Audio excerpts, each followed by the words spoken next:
জলটা ভালো হয়েছে। এটা এটা বহু খা এ না না এগুলো দেবে না এগুলো ঝাল ঝাল দিয়েছে ভীষণ, ভীষণ ঝাল হয়েছে। একদমই না একদমই হ্যাঁ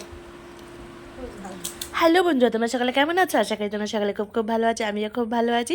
শুক্রবারের একটা নতুন ব্লগে জয়েস লাইফস্টাইলে তোমাদের সকলকে স্বাগত জানিয়ে এখন রাস্তার থেকে তোমাদেরকে সঙ্গে নিয়ে আমার ব্লগটা স্টার্ট করছি।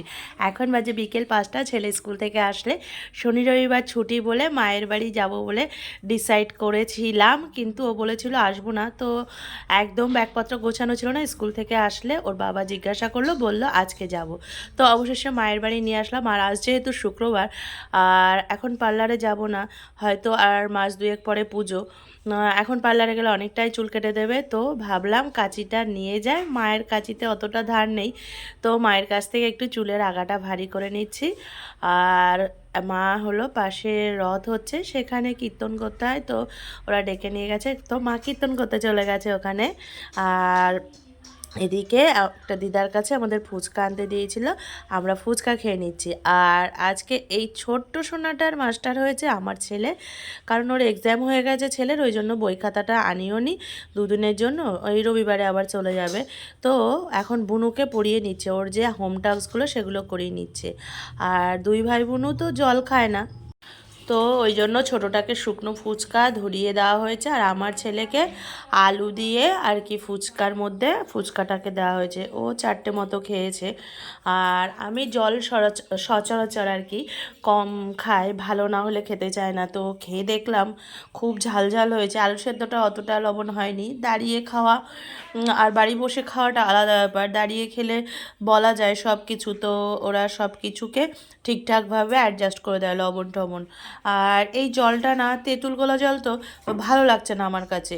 একটু যদি ওর মধ্যে গন্ধরাজ লেবু দেওয়া হতো আরও জলটা টেস্টি লাগতো। তো যাই হোক, নেই মামার থেকে কানা মামা অনেক ভালো। তো ফুচকাটা খেয়ে নিচ্ছি। ফুচকা খাওয়ার পরে আর একটা খাবার আসবে, কিন্তু আবার একটু বিরিয়ানি আনতে দেওয়া হয়েছে। তো ফুচকাটা খাওয়ার কোনো কথাই ছিল না, যেহেতু বিরিয়ানি খাচ্ছি। কিন্তু যাই হোক, বিরিয়ানিটাও আনতে দেওয়া হয়েছে, খেতে তো হবেই। আর ছেলে বলছে আমার কাছে কিন্তু ঝালটা লাগছে না।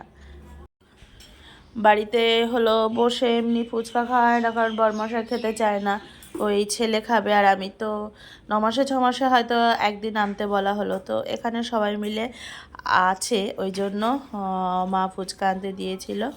আর পেছনে দেখতে পাচ্ছ কতটা ড্রাগন, আমাদেরও নেওয়া হয়েছিল 3.5 কিলো মতো, যেখান থেকে বোনের মেয়েও খায়, ওই জন্য ও আনতে দিয়েছিল। তো দেখো, অবশেষে যেমন বলা তেমনই আমাদের কাজ। তো বিরিয়ানিটা এসে গেছে। এই বিরিয়ানিটা কখনো খাওয়া হয়নি, সবাই বলে বাচ্চার বিরিয়ানি। তো আমি বেশিরভাগ রাজনন্দিনী বিরিয়ানিটা খেয়েছি, স্পাইসিটা কম হয়, খেতে খুব সুস্বাদু হয়।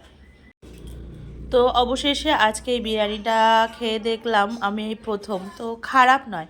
আর মা গেছিলো ওই রথবাড়ি, ওখানে কীর্তন টীর্তন করে এসে আমাদের জন্য প্রসাদ নিয়ে এসছে। এখন প্রসাদ নামে মাত্র এক টুকরো নিয়েছি, কারণ ওই সব স্পাইসি খাবার খাওয়া হয়ে গেছে, তো এখন সমস্যা হতে পারে ওই কারণে। বন্ধুরা, মা তো এদিকে প্রসাদ টোসাদ নিয়ে এসছে, আর আমাদের বিরিয়ানি খাওয়া হয়ে গেছে। তো চলো, আজকের ব্লগটিকে বাড়াবো না, আজকের ব্লগটি এখানে এন্ড করছি। আমার ব্লগটি ভালো লাগলে তোমরা সকালে লাইক কমেন্ট শেয়ার সাবস্ক্রাইব করে দিও। টাটা বন্ধুরা, তোমরা সকালে খুব ভালো থেকো, সুস্থ থেকো। আবার দেখা হচ্ছে নেক্সট কোন নিউ ব্লগে।